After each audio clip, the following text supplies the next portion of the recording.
Alléluia. Gloire à l'Éternel, notre Dieu, notre Père. Amen. Bien, on va donc continuer ici sur ce qui se passait au temps de Constantin. Donc avec le concours de Macaire, l'évêque Macaire de Jérusalem, donc Hélène, la mère de Constantin, elle définit donc les lieux qui vont devenir des lieux saints dits chrétiens. Le Golgotha, donc le jardin de Gethsémani, le Saint-Sépulcre, le lieu de la Nativité et le lieu de l'Ascension, etc., etc. Donc tous les lieux saints qui sont des lieux de pèlerinage maintenant, pratiquement, ce sont des lieux qui ont été presque tous définis par en fait Hélène. Ok ? Donc elle n'était pas inspirée du Seigneur, mais il fallait des lieux pour pouvoir en fait alimenter la foi catholique. Ok ? Il y a une nouvelle religion qui est la religion de l'Empire. Il faut donc prévoir des pèlerinages, des choses comme ça. Donc voilà pourquoi en fait on fait ça. D'accord ?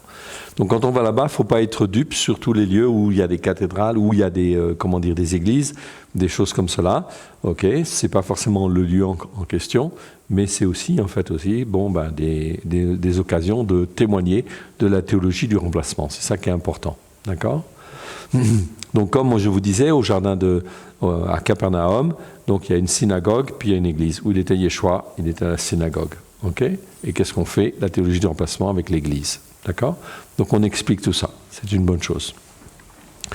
Je rappelle en fait aussi sur, le lieu de la, nativité, oui.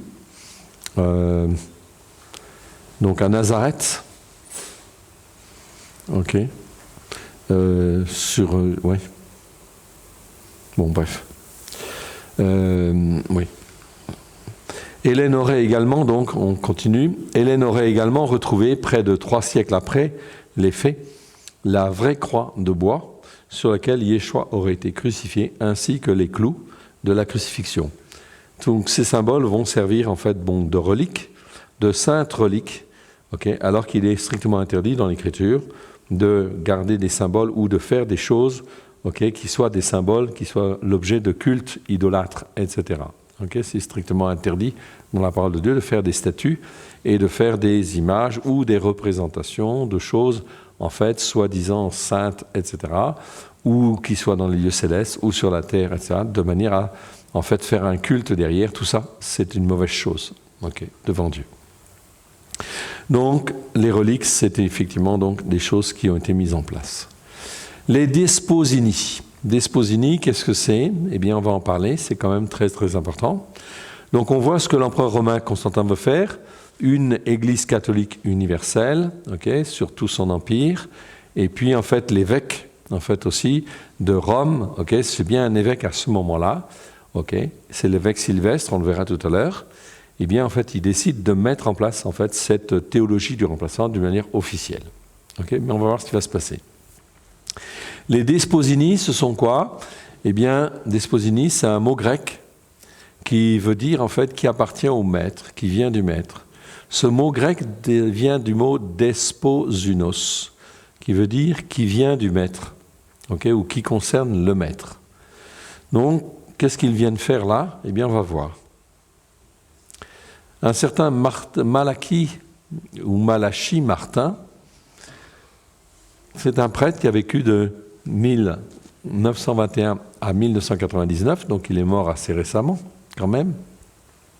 C'est un prêtre et c'est un historien de l'Église catholique. Il a regardé, en fait, dans les, bibliothèques, tout ça, il a fouiné, puis il a découvert les méfaits de l'Église catholique à leur égard. Et donc, suite à ça, il a renoncé, en fait, à ses vœux, bien sûr. Donc, que s'est-il passé ? Eh bien, on va regarder un petit peu ce qui s'est passé. C'est très important parce que ça nous concerne. À ce moment-là, on va voir ce qui s'est passé. L'évêque de Rome, c'est Sylvestre Ier. Si vous regardez dans la liste des papes, il n'est pas évêque, mais il est pape. Dans le dictionnaire Le Petit Larousse, il est considéré comme pape. Mais le titre de pape n'existe pas. Ça n'existera qu'au Moyen-Âge, le titre de pape. Pour le moment, partout, il y a des évêques. À Rome, c'est un évêque. À Alexandrie, c'est un évêque. À Antioche, c'est un évêque. Partout, ce sont des évêques. Sauf que certains ont un petit peu plus de pouvoir que d'autres. Comme l'évêque de Rome, il a un peu plus de pouvoir que les autres. Ou il se donne un peu plus de pouvoir. Mais il est appuyé, en fait, aussi par Constantin. Donc, forcément. Qu'est-ce qui se passe ? L'empereur Constantin, qu'est-ce qu'il fait ? il en fait va convoquer en fait à Rome, les descendants de Yeshua, les disposini, ce sont en fait ceux de la famille de Yeshua, la famille des frères et sœurs de Yeshua. Vous savez que Yeshua, il a des frères et sœurs. Et ce sont devenus des Nazoréens. Et en fait, ils ont bien sûr perduré au travers des quelques siècles, des 2 siècles. Et en fait, au moment de Constantin et au moment, en fin de compte, de Sylvestre ici, il y en a encore qui sont vivants, qui sont là et qui sont des témoins, des Nazoréens, des témoins du message de Yeshua, tel qu'il existait en fait au 1er siècle. Donc, l'empereur romain Constantin, ils sont convoqués en fait à Rome devant en fait Sylvestre Ier, et c'est l'empereur romain Constantin qui est bien sûr complice totalement. Il est parfaitement au courant. Lui-même, il fournit en fait le moyen de transport par mer pour 8 d'entre eux, 8 des descendants de la famille de Yeshua, de la famille des frères et sœurs de Yeshua. Ça va ? Ok. Parce que Yeshua n'était pas marié, évidemment. Ok. Donc cette délégation aurait été conduite par Jos, le petit-fils de Jude, qui est le frère de Yeshua. Donc on sait très bien que c'est lui, c'est pas Oré, c'est en fait une certitude, mais bon, ici on met comme ça, par Jos, le petit-fils de Jude, frère de Yeshua. Donc ils viennent à Rome et ils vont témoigner. Les descendants de la famille de Yeshua réclamèrent alors que le siège de l'Église devait revenir à Yerushalayim, à Jérusalem, que la dîme de la dîme devait être versée à Jérusalem, et que la Torah devait être rétablie, ainsi que les fêtes de l'Éternel, conformément aux Écritures. Ils rajoutèrent que Jérusalem, Antioche, Éphèse, Alexandrie devaient être dirigés par des évêques n'ayant pas renié leurs origines juives. C'est vraiment un message de Nazoréen, en réalité, là. Très clair. Donc, ils sont en train de dire, nous sommes de la famille des frères et sœurs de Yeshua, et on est là comme des témoins. Des témoins, en fin de compte, vivants, comme quoi, en fin de compte, l'empereur Constantin, même s'il est empereur, et l'évêque de Rome, même s'il est évêque, ils n'ont pas le droit de changer, en fait, les choses. Donc, ils viennent témoigner, et ils sont fermes dans leur témoignage, évidemment.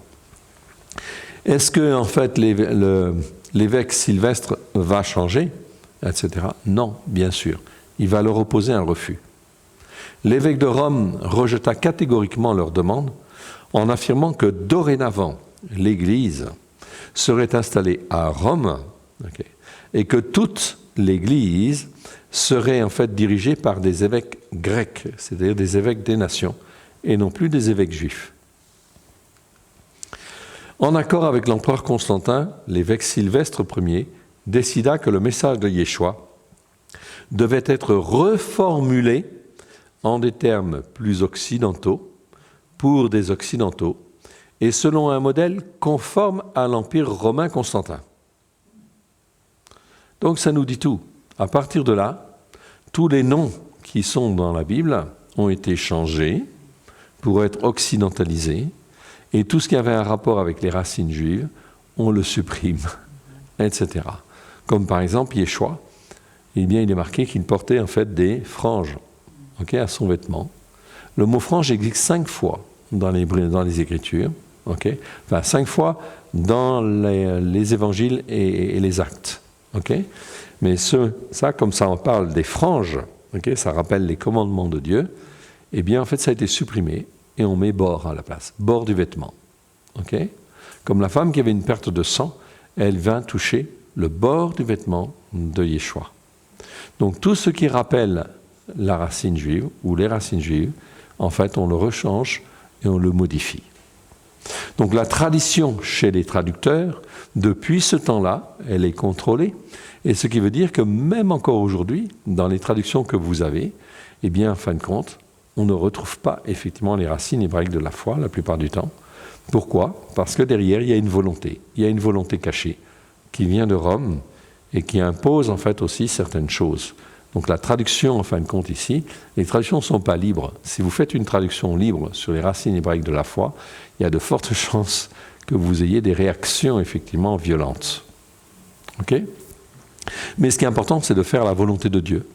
Amen. Et de servir Dieu comme il le veut. Donc, peu importe. Okay? Donc, c'est ce que nous faisons en fait aussi. Nous retraduisons certains passages. Okay? Bientôt, nous sortirons l'évangile de Marc. Et l'évangile de Marc, on rétablit tous les noms en fait anciens. Et on rétablit les racines hébraïques de la foi. Okay? Donc, l'évangile de Marc sera bientôt disponible. Et on continuera sur les autres évangiles, etc. Okay?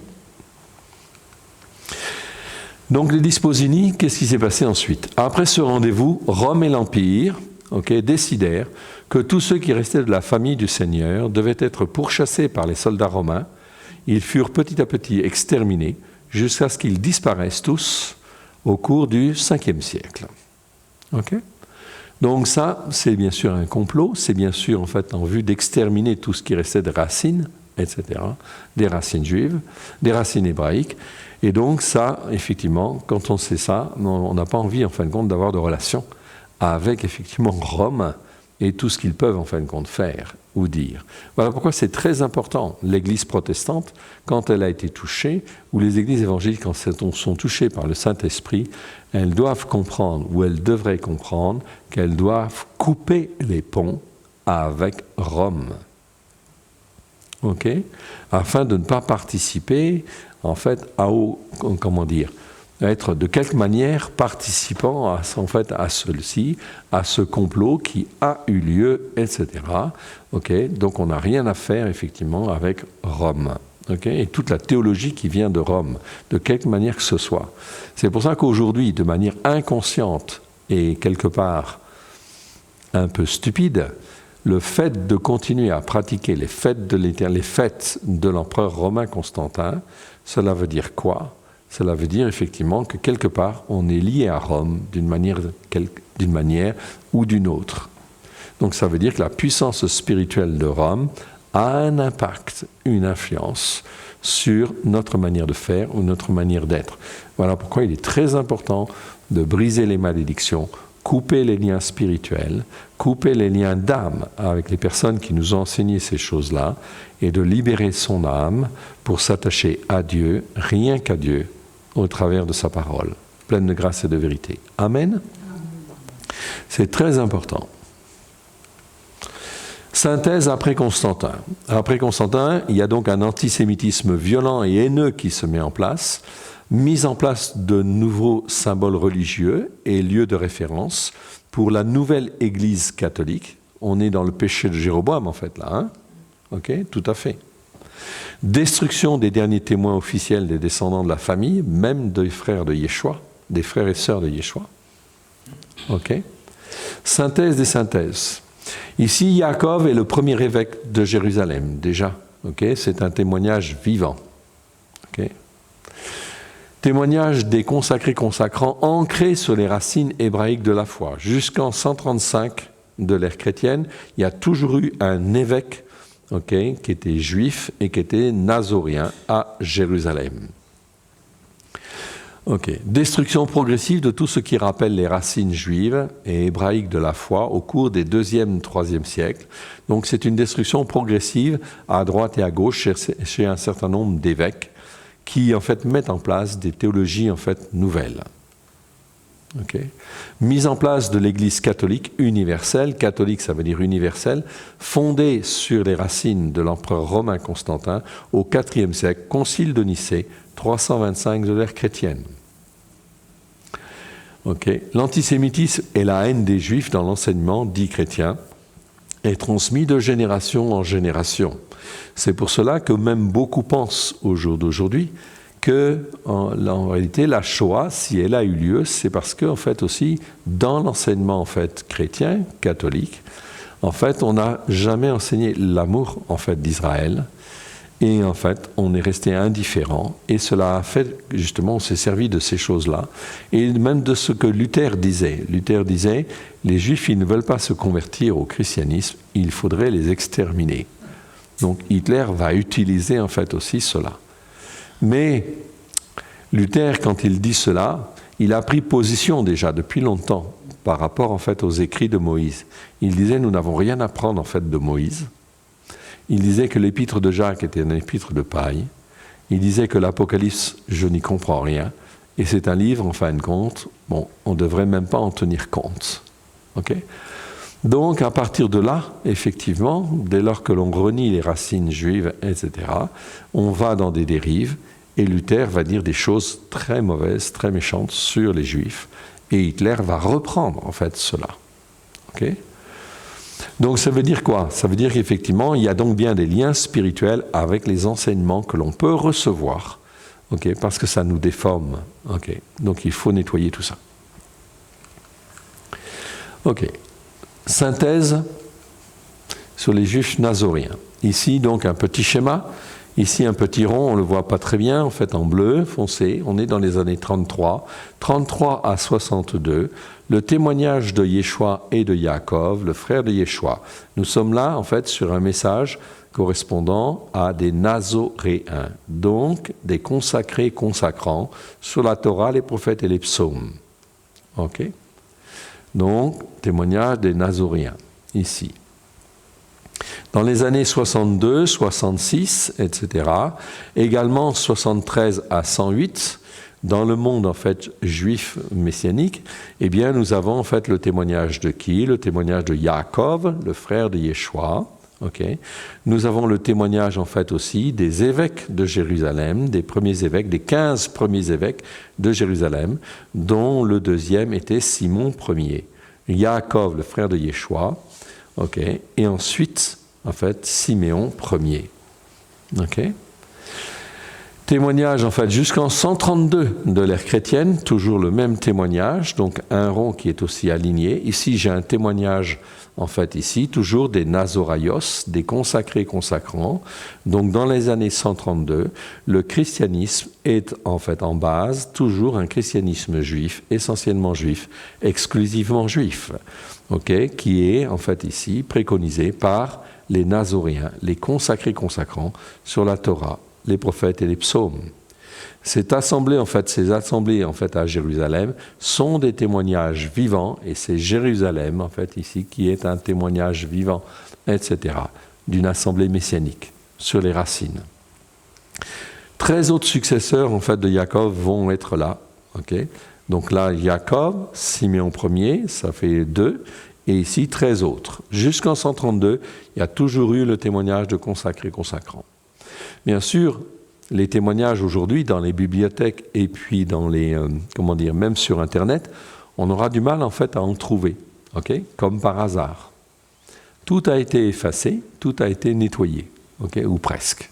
Donc on a très peu de témoignages sur, en fin de compte, ce qui s'est passé en fait ici. Enfin, tout au moins, sur leurs témoignages vivants, etc.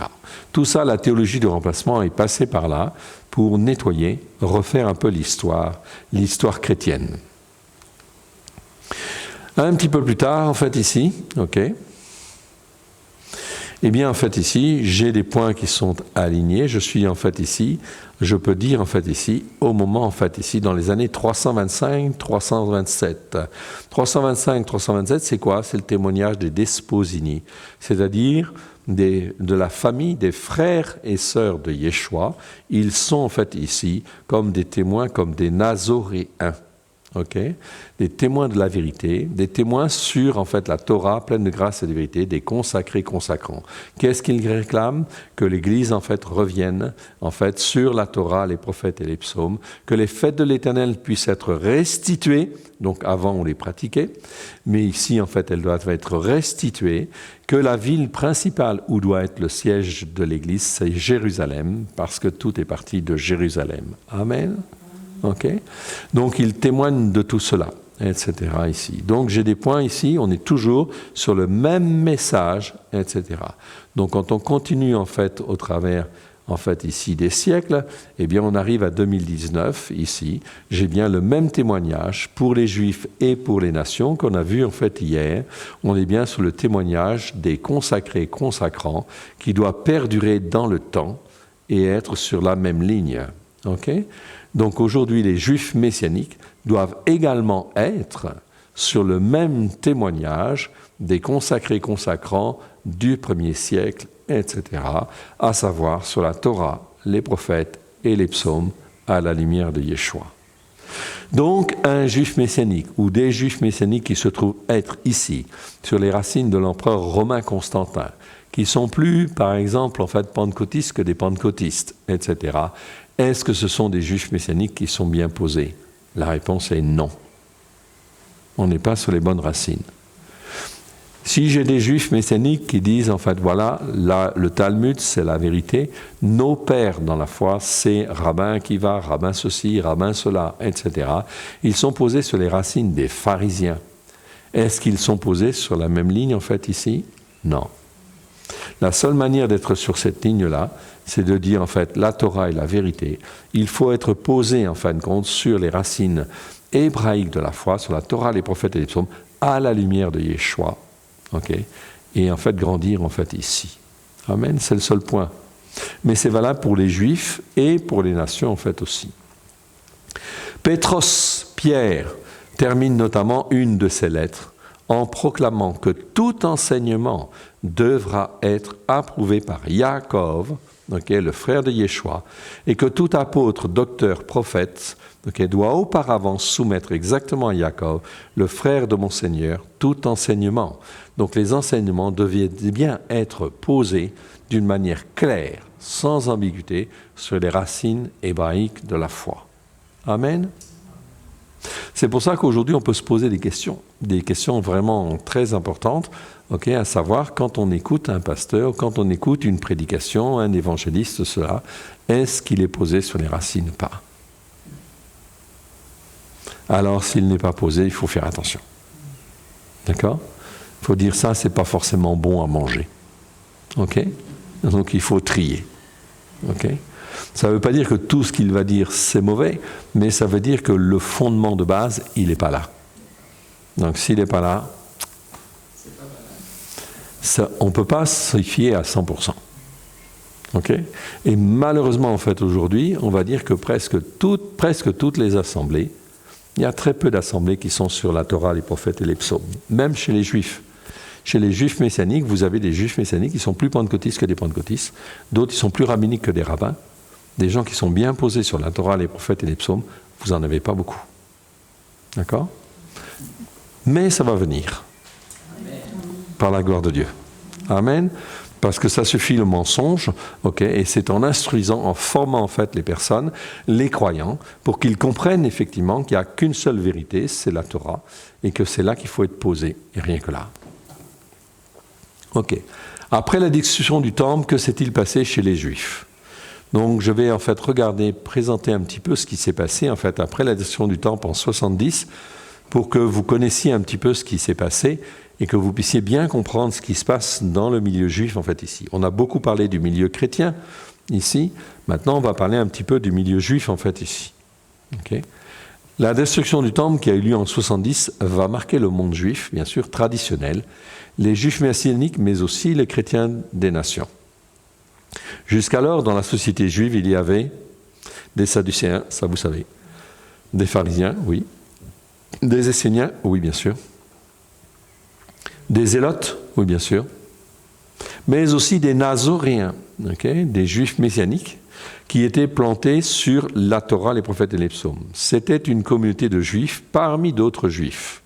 Donc, à partir des disciples, après la résurrection de Yeshua, et avec la mise en place des disciples, et la mise en place de l'assemblée de Yaakov, le frère de Yeshua, il y avait bien, en fin de compte, dans la population juive, une communauté de Nazoréens très importante, qui était environ de 30 à 40 000 personnes. Okay? Donc, ils avaient accès au temple aussi. Donc, il y avait les pharisiens, il y avait les sadducéens, il y avait aussi les nazoréens. Ils étaient très bien implantés. Okay? C'était une communauté de croyants, okay, en Israël.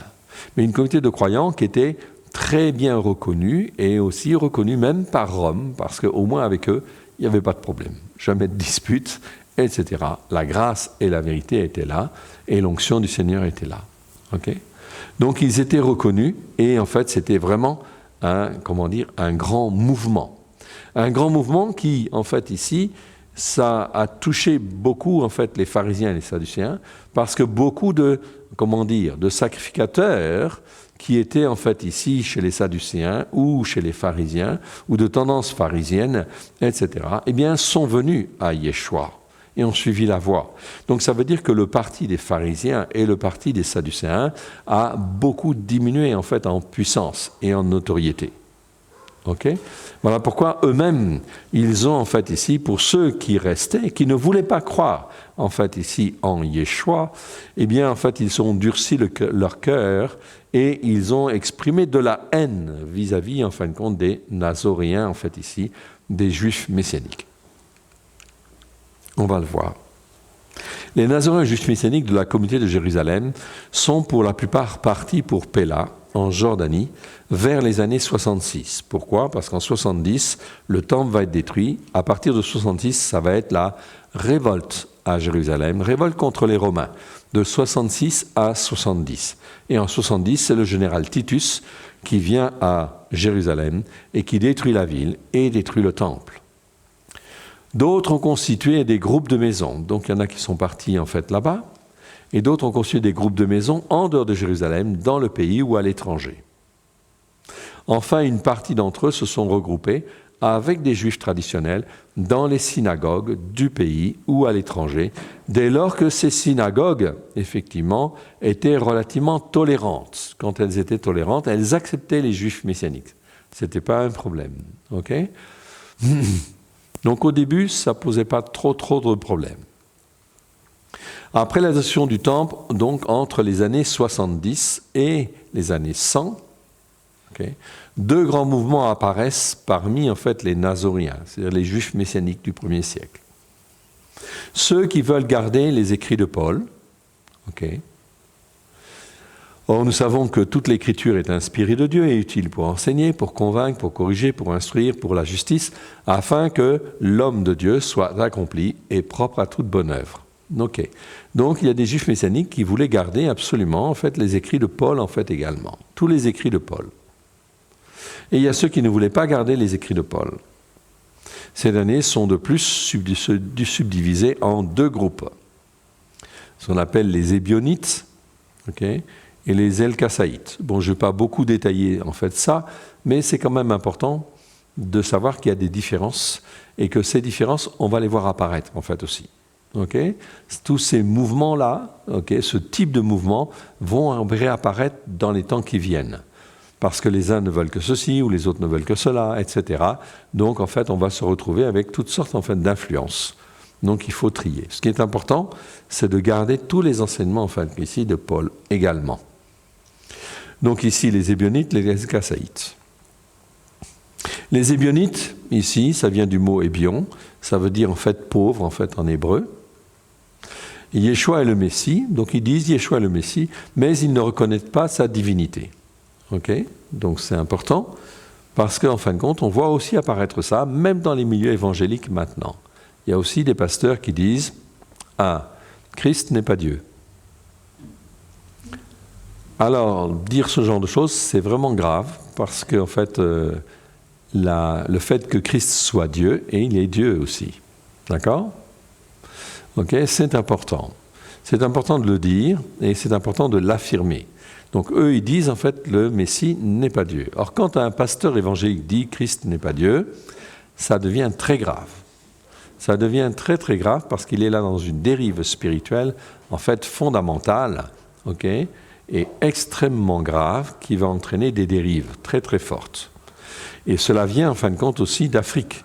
Donc il y a beaucoup de théologies africaines qui viennent effectivement en Europe, okay, et qui en fait déforment en fait aussi les choses. Et en France, eh ben, il y en a qui en fait acceptent ces théologies ou ne les remettent pas vraiment en question comme il conviendrait de faire. Donc vous voyez là, on est un petit peu dans les choses aussi un petit peu parfois subtiles. On peut dire, est-ce que c'est une erreur ? Pourquoi il a dit ça comme ça ? Donc il faut reprendre. La chose est claire, Christ est Dieu. D'accord ? Ok. Et la notion de Dieu est très importante, parce que dans la pensée hébraïque, ça ne pose aucun problème, en fait, ici, parce que Dieu, c'est Elohim, mais c'est aussi, en fait, Dieu, le Père, on va dire. C'est la parole de Dieu qui est Dieu. Jean le dit très clairement. Au commencement était la parole. la parole était avec Dieu, la parole était Dieu. Amen. Amen. Donc c'est très important d'affirmer ce que l'Écriture dit. Ok? Ni plus, ni moins. C'est ça qui est important. Donc si l'Écriture dit que Christ est Dieu, la parole de Dieu est Dieu, ok, il faut dire la parole de Dieu est Dieu. Amen. C'est très important.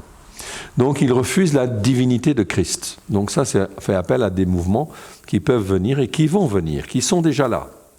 Pour eux, Yeshua est naturellement né de Yosef et de Myriam. Donc ici, il y a quelque chose qui est complètement faux, bien sûr. Il nie la conception par le Saint-Esprit. Ok. Il considère que Yeshua est une réincarnation d'Adam, venu pour abolir les sacrifices.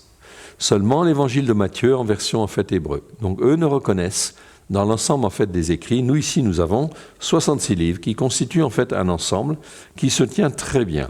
On sait très bien et de manière pertinente que ces 66 livres qui constituent ce qu'on appelle les Bibles, au jour d'aujourd'hui, tout au moins dans les Bibles dans le monde évangélique, au jour d'aujourd'hui, constituent un ensemble bien inspiré du Saint-Esprit. Les versets se confirment, etc. Viennent se compléter. Il y a bien une cohérence en fait dans l'ensemble. Et on voit bien la main du Saint-Esprit, c'est cohérent. Je ne peux pas rajouter d'autres livres. Si je rajoute d'autres livres, ces autres livres ne vont pas forcément être dans la même cohérence spirituelle. C'est pour cela que certains vont dire, en fait, non, ça on n'en veut pas, ça on n'en veut pas, et il va commencer à y avoir des divisions. Ici, eux, ils ne reconnaissent que l'évangile de Matthieu comme version en fait valable. Et la version en hébreu, l'ancienne version en hébreu. Je dis bien l'ancienne version en hébreu parce que nous n'en disposons pas et nous n'avons pas de copie de cette ancienne version en fait en hébreu. On ne sait pas où elle est passée. Enfin, tout au moins, on sait qu'il y en a une au moins au Vatican, dans les caves cachées, bien sûr. Les Al-Kassaïtes, ils disent en fait autre chose et ils mêlent plein de choses. C'est un certain Al-Kassaï. Il s'opposait à tous les sacrifices dans le temple. Il pratiquait de nombreuses ablutions et immersions, la divination et l'astrologie. Donc, si en fait on a un mouvement qui touche à ces aspects-là, etc., donc tout de suite ça doit nous attirer l'éveil, et puis en fait dire ça c'est pas bon. Il y a quelque chose qui est malsain derrière ça, etc. Pour eux, le Messie est un ange révélateur désigné comme fils de Dieu. Aussi, quand on est dans des choses comme cela, ils ne reconnaissent pas la Torah, les prophètes et les psaumes comme étant la vérité.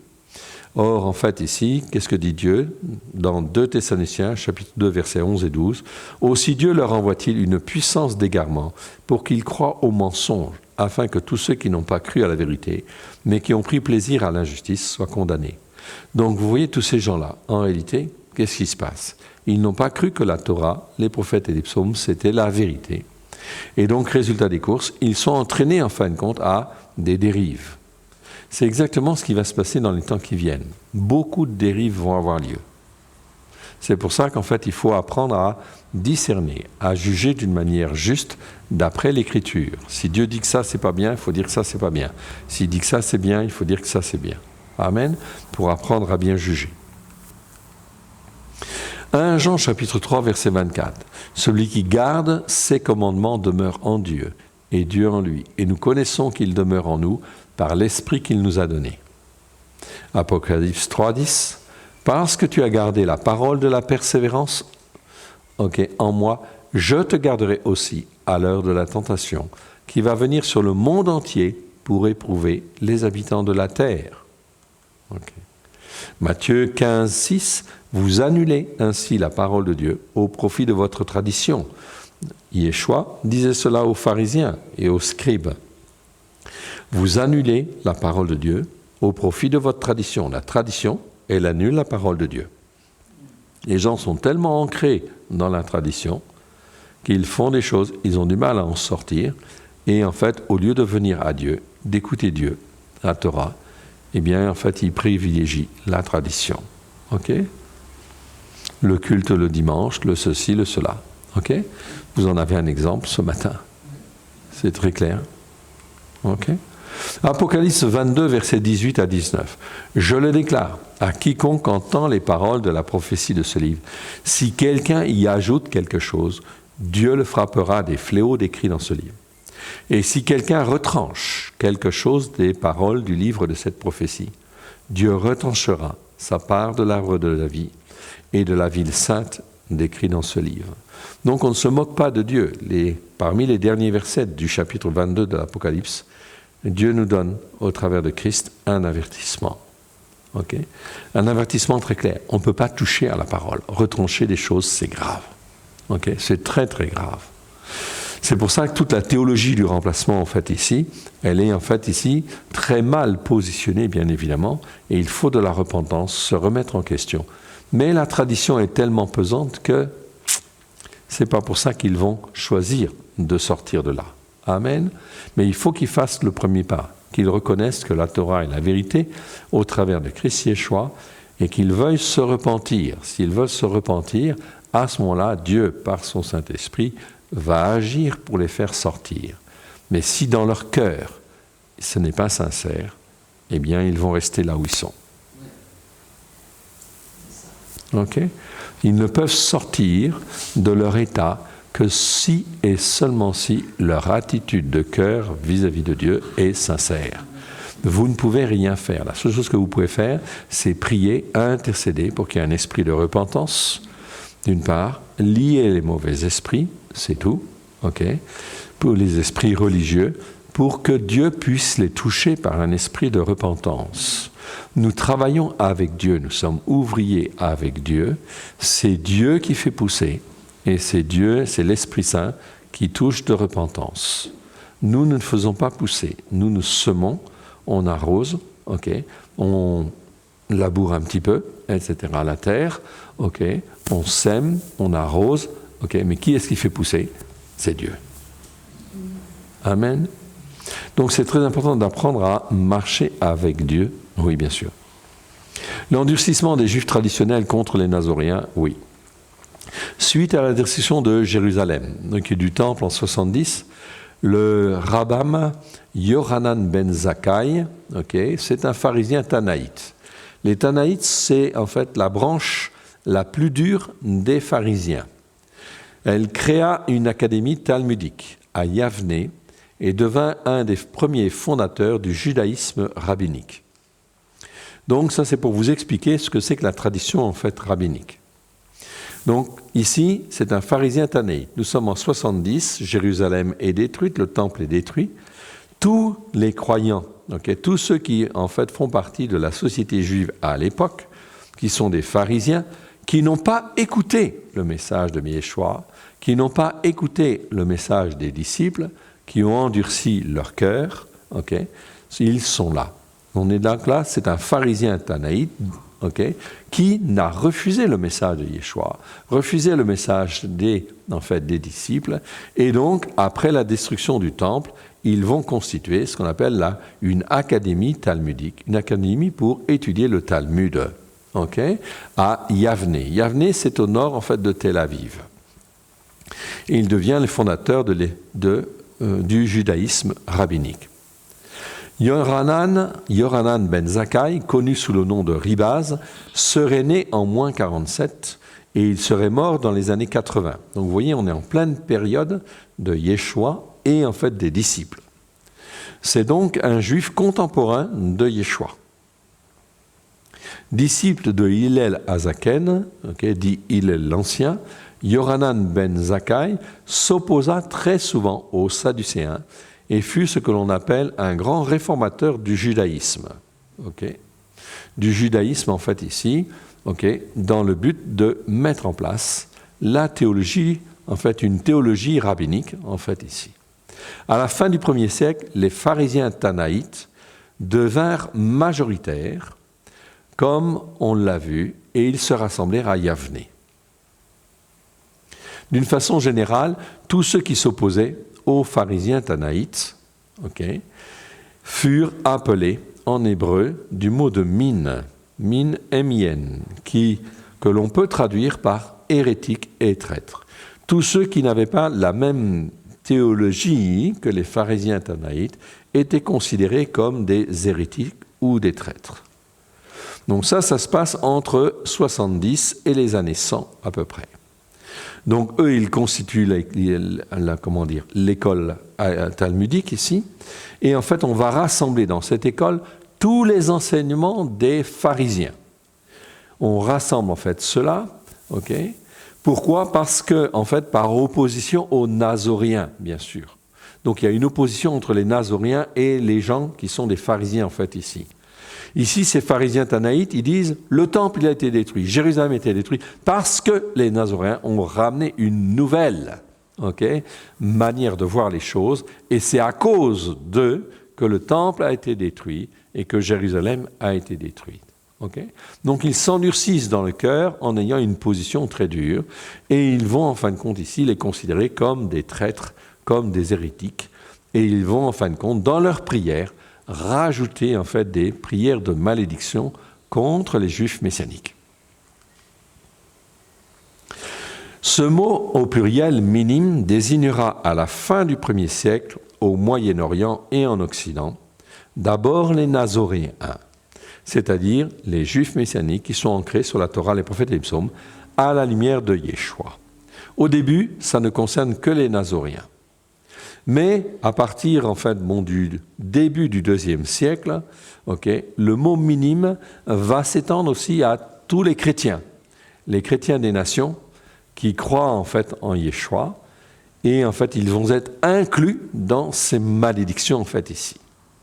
C'est-à-dire que les Juifs, à partir du IIe siècle, dans leurs prières, ici dans la tradition juive, eh bien, on va systématiquement maudire à la fois les Juifs messianiques et les chrétiens des nations, etc. Donc, chaque samedi, en fin de compte, dans chaque prière importante, on maudit, en fin de compte, ici, ce nouveau mouvement. OK ? Donc, il faut le savoir. Les croyants en Yeshua d'origine des nations, c'est-à-dire les chrétiens, étaient plutôt appelés des Notzrim.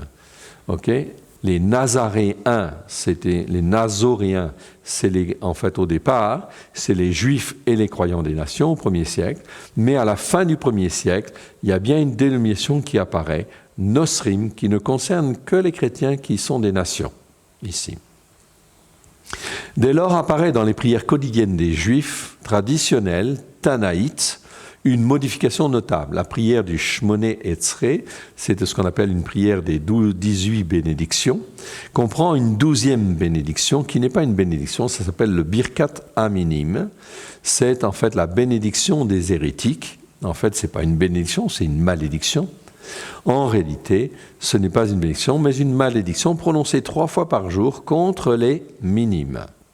Et cela va inclure en fait aussi les chrétiens des nations à partir du 1er siècle, du 2e siècle. Au cours du 2e siècle, les pharisiens tanaïtes, d'où sont issus la très grande majorité des rabbins, modifièrent leur birkat aminim, c'est-à-dire leur malédiction prononcée 3 fois par jour contre tous ceux qui croient en Yeshua. C'est pour ça qu'ils vont l'appeler Yeshua, en fait aussi, dans la tradition juive. Non pas Yeshua, mais Yeshua. Et Yeshua, c'est en fait une abréviation de plusieurs mots en fait en hébreu qui veulent dire que son nom et sa mémoire soient effacés. D'accord ? Et c'est de là qu'est venu le nom de Jésus. Aussi. Donc c'est terrible, oui. Il paraît que les musulmans, quand ils font l'appel soi-disant de leur prière la nuit, oui. Ce sont des malédictions. Oui, c'est des malédictions, bien sûr. Bien sûr. Oui. Bien sûr, aussi. Ok. Justin martyr de Néapolis, donc de Naplouse aujourd'hui. Ok. Donc Naplouse, vous savez où c'est.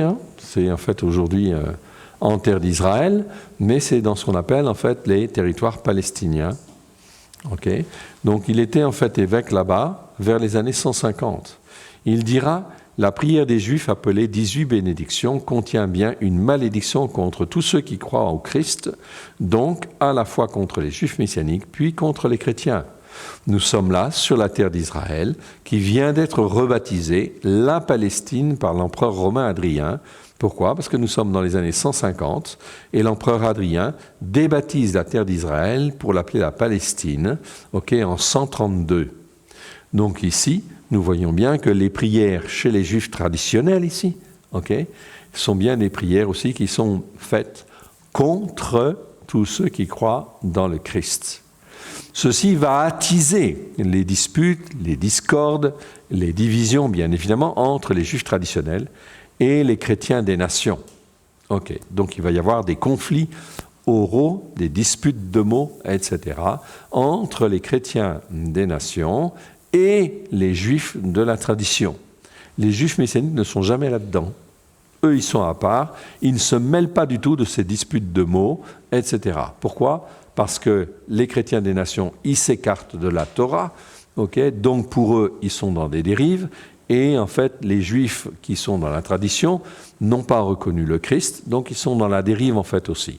Donc les Juifs messianiques, eux, ils restent sages, tranquilles, ils ne s'occupent pas de ces affaires, ces disputes de mots, ils ne sont pas du tout là-dedans.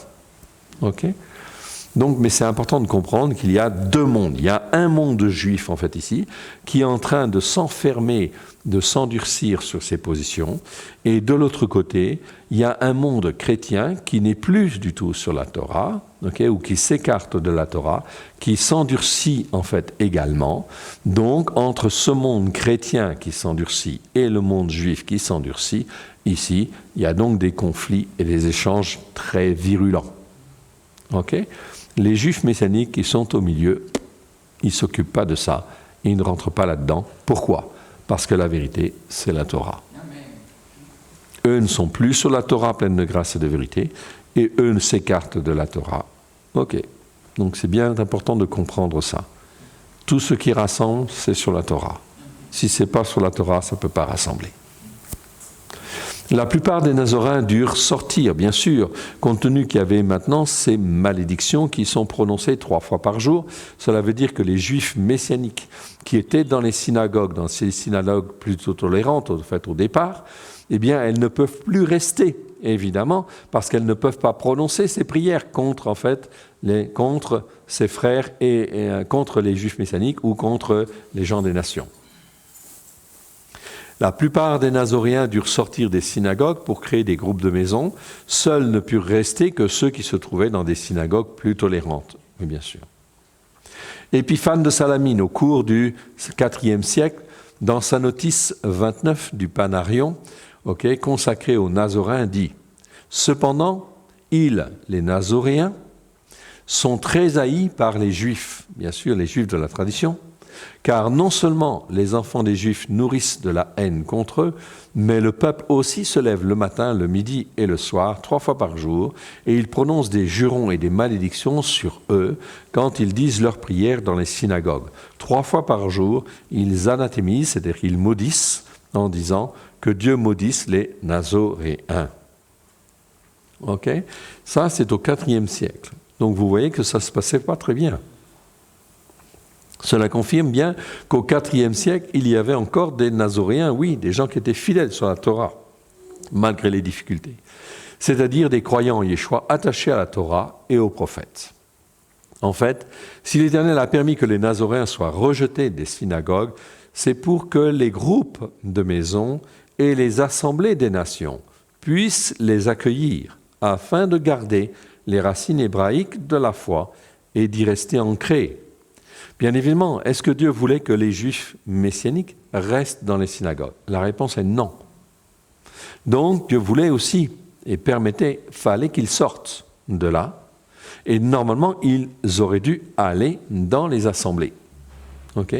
Pour maintenir les assemblées aussi sur les racines hébraïques de la foi. Être un témoignage vivant des racines anciennes, du christianisme de Yeshua. Évidemment.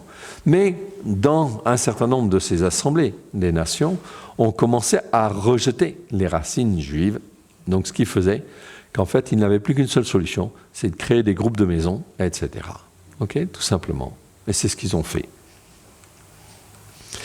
Le Talmud, ici, en quoi consiste-t-il? Le Talmud, c'est ici sur les racines juives de la foi, les racines des pharisiens.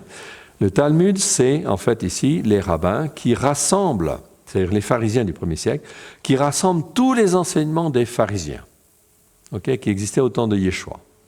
Il les rassemble et en fait, il constitue ce qu'on appelle le Talmud. C'est un livre d'études. Talmud, ça veut dire étude en fait en hébreu. C'est composé en fait de la Mishnah, donc d'un ensemble en fait de commentaires sur la Torah déjà au départ, la Torah, les prophètes et les psaumes, mais surtout la Torah, et de la Gemara. Il rassemble les commentaires de la loi orale donnée à Moshe selon la tradition en fait des pharisiens. Donc la tradition des pharisiens dit quoi? Que Dieu a donné la Torah écrite sur le mont Sinaï, mais en fait ils disent que Dieu a donné aussi une Torah orale. Par oral. Et cette Torah orale, au moment de Yeshua, elle n'est pas écrite, bien évidemment. Donc, quand on voit tout ce mouvement, en fait, ici, des Nazoréens, et eux, en fait, ils mettent en place des nouveaux écrits avec les évangiles, avec les épîtres, etc., les pharisiens tanaïtes se disent, il faut qu'on rassemble, nous, nos enseignements, etc., et qu'on constitue le Talmud. Donc, on va rassembler tous les enseignements des pharisiens qui existent au temps de Yeshua. Il les rassemble et dedans, il supprime un certain nombre d'enseignements tels que les enseignements hébraïques anciens qui notamment parlent de Dieu, la parole de Dieu et l'Esprit de Dieu, qui parlent de celui qui s'appelle la parole de Dieu, qui travaille avec Dieu et l'Esprit de Dieu, et c'est celui par qui le salut va venir. Tous ces enseignements-là, qui ont un trait direct ou indirect avec Yeshua, sont systématiquement supprimés du Talmud. Afin que dans la religion juive traditionnelle, avec les pharisiens, on ait une religion qui expulse tout ce qui a un rapport avec Yeshua. Ainsi, dans la tradition juive, ici, on a rassemblé ici des commentaires de la Mishnah, c'est-à-dire des commentaires sur la Torah. Puis, en fait, ici, comme il y a un certain nombre de rabbins qui se sont dit, en fait, à cette époque-là, mais pourquoi lui, il a le droit de parler, et puis pas moi, etc., etc., etc. Donc, en fait, on a rajouté d'autres commentaires aux commentaires. Donc, aux commentaires principaux, en fait, ici, d'autres commentaires ont été rajoutés, c'est ce qu'on appelle la Gemara. La Gemara, c'est des commentaires sur des commentaires.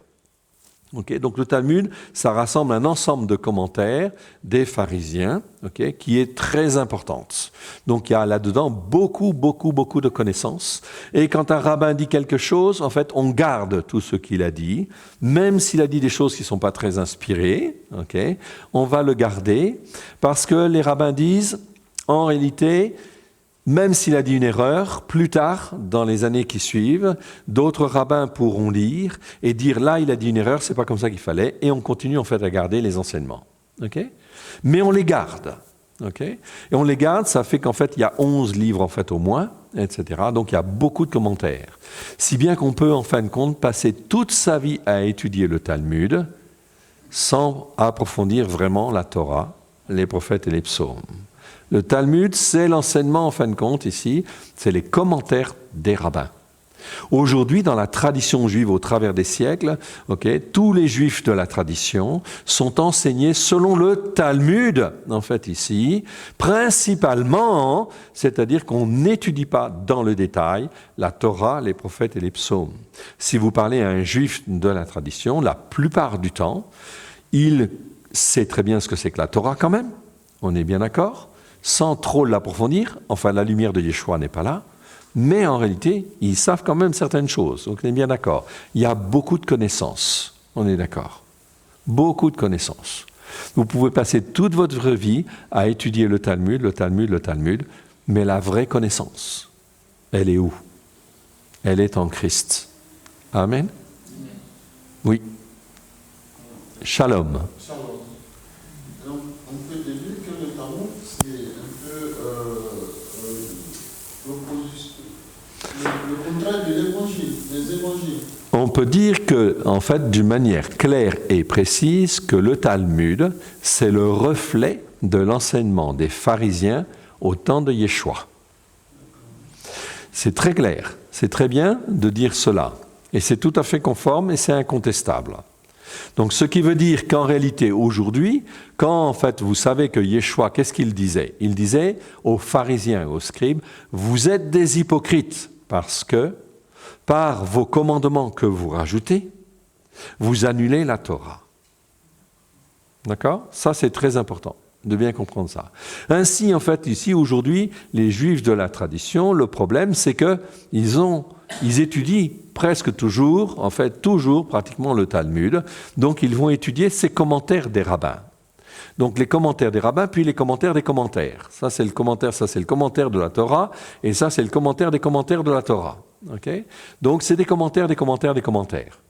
Mais c'est en dehors de la connaissance de Yeshua. On est bien d'accord? C'est très important de bien comprendre ça. Ainsi, quand vous discutez avec un juif, de la tradition, vous pouvez dire, si vous répondez en utilisant la Torah, c'est très bien, parce qu'il considère que la Torah, quand même, c'est la vérité. Ça, il n'y a pas de doute. Donc, le Messie ne viendra jamais contredire la Torah. Ça, c'est important. Donc, si dans le Talmud, il y a quelque chose qui contredit la Torah, vous pouvez dire, effectivement, oui, vous dites ça, mais dans la Torah, il est dit ceci, il est dit cela. Ou encore dans les psaumes ou dans les prophètes, et ils étudient relativement peu, on va dire, les psaumes et relativement peu les prophètes. Donc quand en fait on leur répond avec effectivement un passage des prophètes ou un passage en fait du Talmud, alors là, ils le reconnaissent quand même, parce qu'ils reconnaissent en fait tout ce qu'on appelle ce que vous appelez l'Ancien Testament, eux ils appellent ça le Tanakh, ils reconnaissent que c'est la vérité de Dieu. Donc, ils vont accepter effectivement votre argumentation, etc. Et ils sont prêts à l'écouter. Si c'est basé sur la Torah, les prophètes et les psaumes, alors là, ils écoutent. Ils ne sont pas forcément d'accord avec vous, mais ils écoutent. Et s'ils écoutent, c'est très important. Parce que Dieu, c'est Dieu qui sonde les cœurs, qui sonde les reins.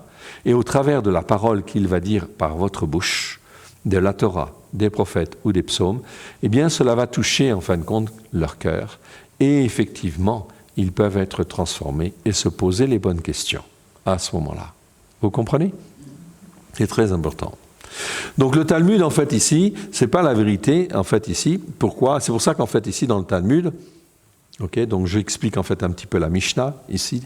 La Mishnah, en fait, ici, ça veut dire répétition. Ça rassemble les premiers commentaires en hébreu des rabbins des 1er et 2e siècles.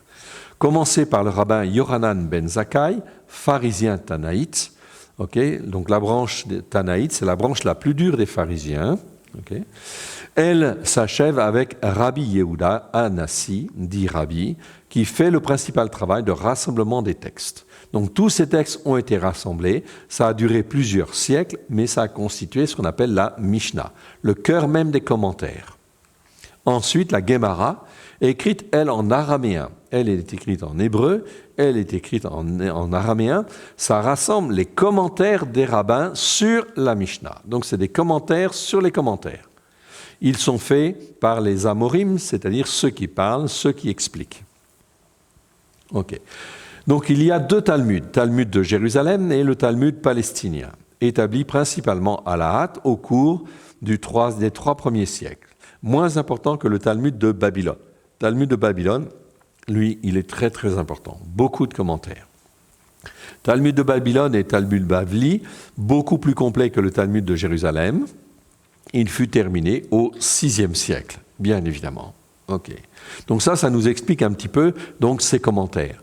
Donc ainsi, un juif messianique qui, en fin de compte, vient en fait ici et vient sur la tradition en fait ici juive.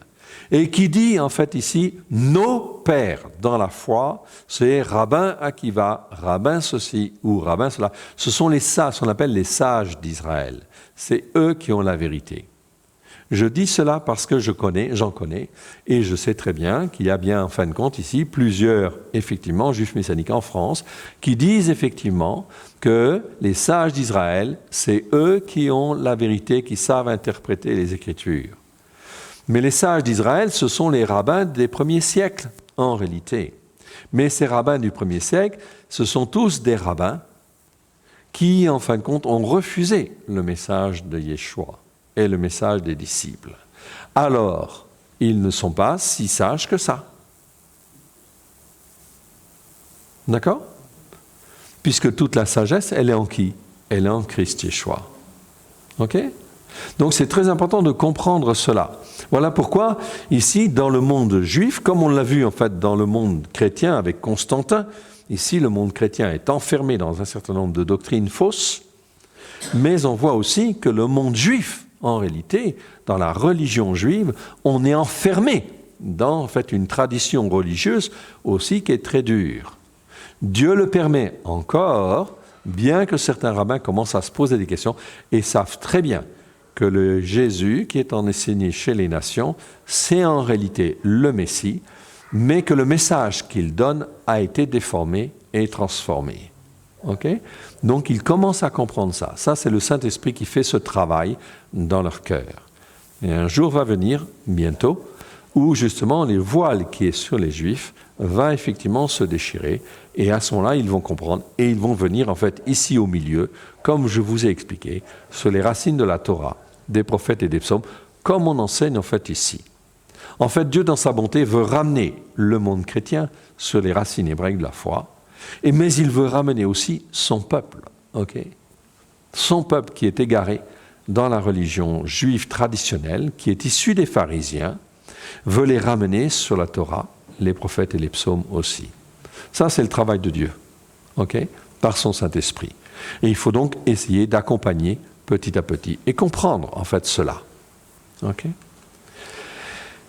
Marc, pour bien comprendre ici, okay, l'hypocrisie. Hypocrisie, c'est en fait hypocrites, en fait en grec, et ça veut dire en fait au 1er siècle, qui joue une comédie religieuse. Les pharisiens, Yeshua dit, vous êtes des hypocrites.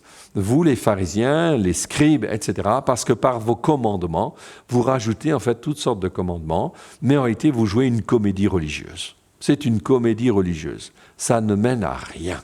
Okay?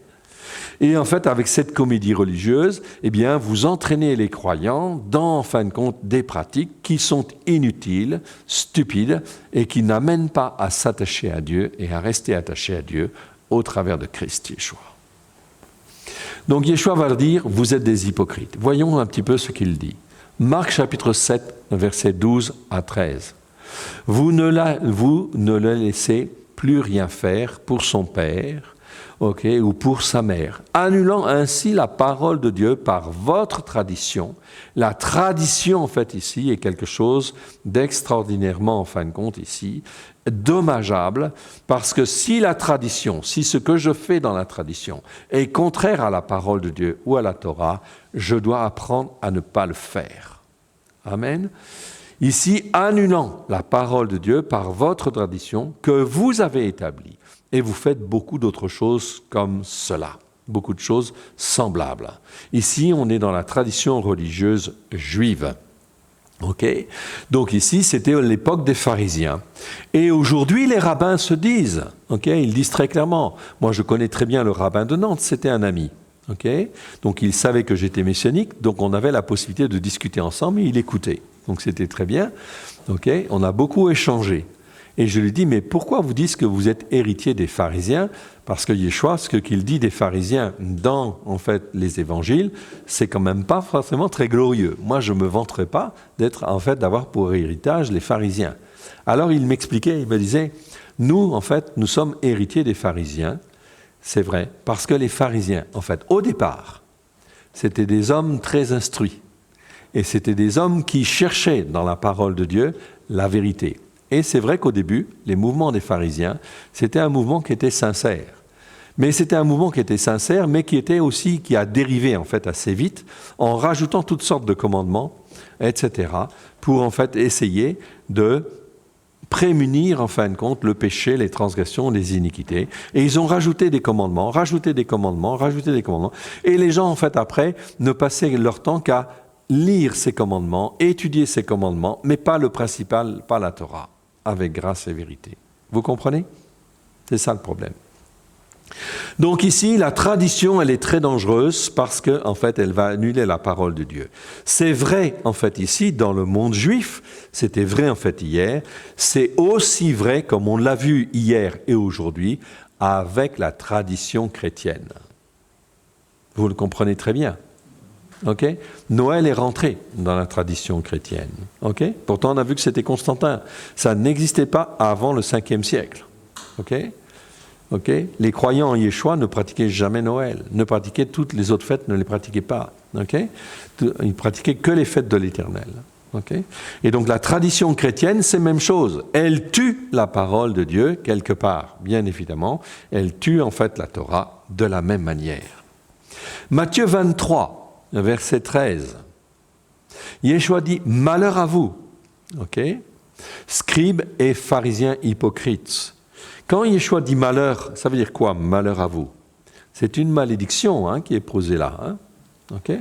Malédiction sur vous, en réalité, scribes et pharisiens hypocrites, parce que vous jouez une comédie religieuse et vous entraînez les autres, en fin de compte, à faire la même chose. Parce que vous fermez aux hommes le royaume de Dieu, le royaume des cieux, et vous n'y entrez pas vous-même. Et vous n'y laissez pas entrer ceux qui veulent entrer.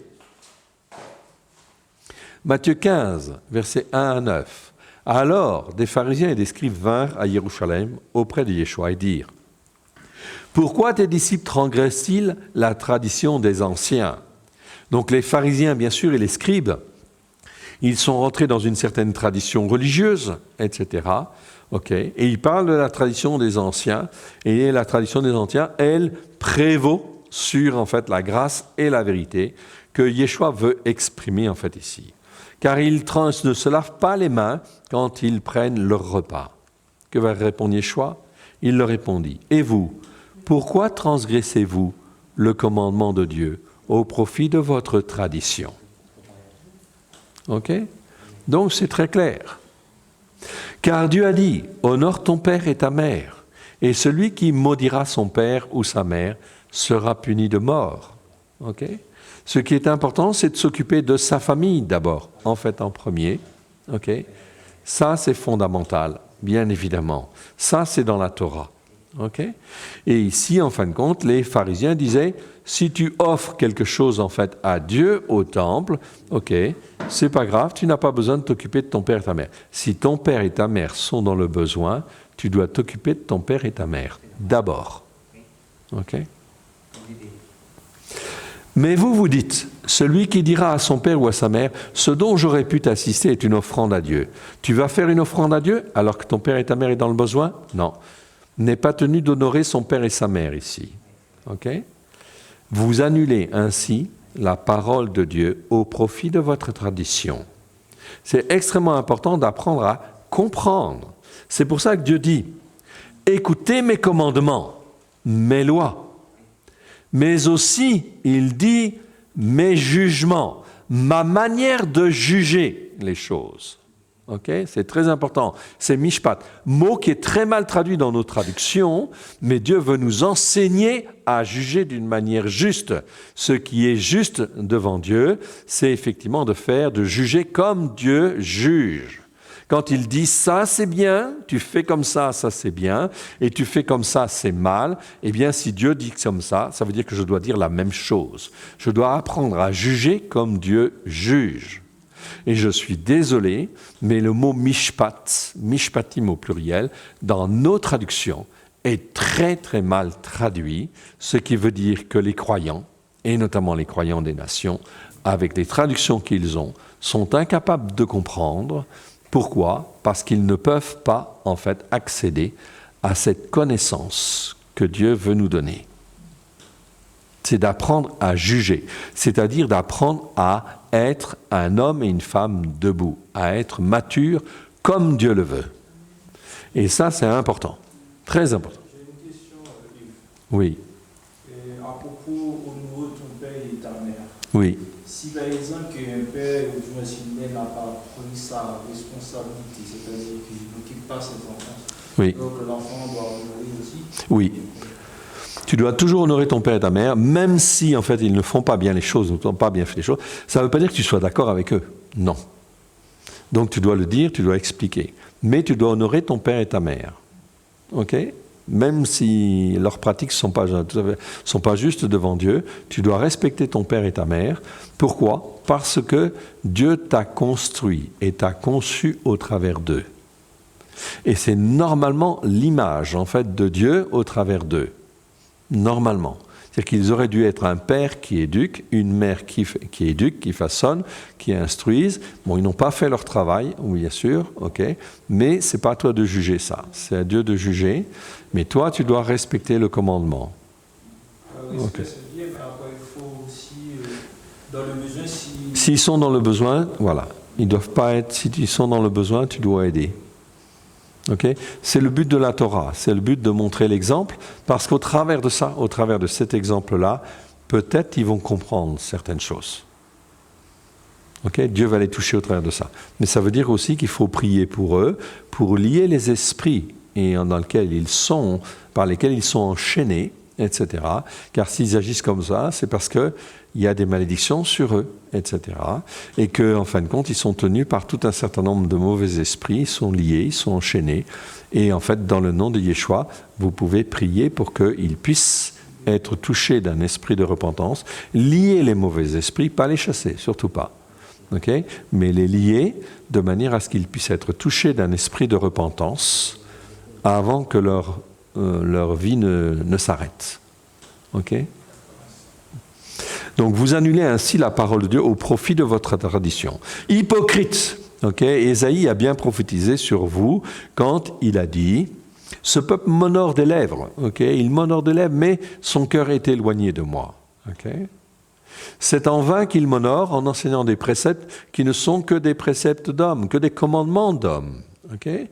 Et ça, c'est très important de bien comprendre ce qui prévaut, c'est la Torah. Les commandements, les lois, les règles, les manières de juger de Dieu, ça c'est important. C'est les mishpatim en fait aussi. Mais ce n'est pas traduit comme il faut, je suis d'accord. C'est pour ça qu'on fait des enseignements en fait ici, okay, où on reprend toutes ces choses-là pour aider les gens à bien caler les choses. Qui sont nos pères dans la foi ? Luc 13, 28. C'est là qu'il y aura des pleurs et des grincements de dents quand vous verrez Abraham, Yitzhak et Yaakov, okay, et tous les prophètes dans le royaume de Dieu, et que vous serez jetés dehors. On est bien là sur les racines hébraïques de la foi, bien sûr. Ce sont nos pères dans la foi. Nos pères dans la foi, ce n'est absolument pas l'empereur romain Constantin, ce n'est pas Tertullien, ce n'est pas Origène, ce n'est pas Jérôme, tous les noms qu'on a vus tout à l'heure, ce matin, etc. Et cet après-midi, ce n'est pas nos pères dans la foi. Même si c'est les pères de l'Église, ce n'est absolument pas, en fin de compte, nos pères dans la foi. Okay. De la même manière, en fait, ici, okay, nos pères dans la foi, ce n'est pas rabbin qui va, rabbin ceci, rabbin cela, les sages d'Israël, non. Okay. Peut-être ils ont trouvé certaines choses, peut-être leur manière de réfléchir sur certains problèmes est intéressante, je ne dis pas le contraire, mais en réalité, ce ne sont pas nos pères dans la foi. Dieu nous a donné des pères dans la foi. Et ces pères dans la foi, c'est Abraham, Yitzhak, Yaakov, c'est David, c'est Moshe, c'est Yeshua lui-même, qui est appelé Père éternel dans Ésaïe chapitre 9, okay, versets 5-6, je crois. Okay. Donc c'est très important de bien comprendre ça, sur les racines hébraïques de la foi. Ça, c'est fondamental. Okay. Pour ce qui est de la résurrection des morts, n'avez-vous pas lu dans le livre de Moshe, de Moïse, ce que Dieu dit à propos du buisson ? Je suis le Dieu d'Abraham, le Dieu de Yitzhak, le Dieu de Yaakov. Okay? C'est très important parce qu'ici, Yeshua, qu'est-ce qu'il nous révèle ? Il nous révèle que le Dieu de la résurrection, le Dieu de la vie, c'est le Dieu d'Abraham, d'Israël, de Yaakov. Si je comprends en fin de compte qui est le Dieu d'Abraham, le Dieu de Yitzhak, le Dieu de Yaakov, automatiquement, je dois comprendre que c'est le Dieu de la vie et que c'est le Dieu de la résurrection. Amen. Et si, en fin de compte, je vois bien ça associé, etc., cela veut dire que ma formation sur les racines hébraïques de la foi, elle est déjà bien avancée. Mais si vous demandez à la plupart des croyants, si vous leur dites, quels sont vos pères dans la foi ? Il y en a très peu qui diront, en fait, Abraham, Yitzhak, Yaakov. Malheureusement. Ça veut dire que la formation, elle n'est pas bien faite. Et voilà, on va pouvoir prier pour terminer. Okay. Père très saint, nous te rendons grâce dans le précieux nom de Yeshua, ton Fils bien-aimé. Merci pour ces 2 jours que tu nous as donnés. Oui, nous te rendons grâce dans le précieux nom de Yeshua pour tous les versets que tu nous as donnés, pour tout ce que tu nous as montré, Seigneur.